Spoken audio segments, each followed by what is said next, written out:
గొడవ నల్లివారి గొడవ మరి నా భూమిని ఆపుకున్నారు శుభ్రంగా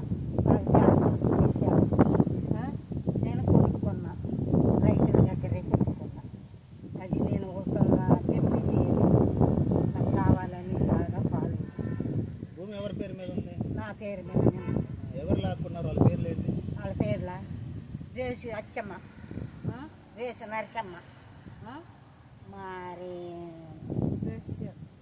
చేతలు వేడి చచ్చిపోయి వాళ్ళు చేతమ్మ. ఎంఆర్ఓకి ఎవరికైనా కంప్లైంట్ పెట్టినా? ఎంఆర్ఓ దగ్గరికి పోయిన ఆర్ఐ దగ్గరికి పోయిన ఇదిగో కొండలరావు దగ్గరికి పోతే ఈ బుక్ తీసుకొని దొంగరాని నువ్వు అని 3 సంవత్సరాలు తిరిగింది నాన్న. ఒక్కళ్ళు రాలేదు. ఏడ్చిన మంత్రి గారి దగ్గరికి పోయింది. ఏదే నాగేశ్వరరావు గారు అప్పుడు ఈ చెల్లట్లేదన్నారు. పోతే నాగేశ్వరరావు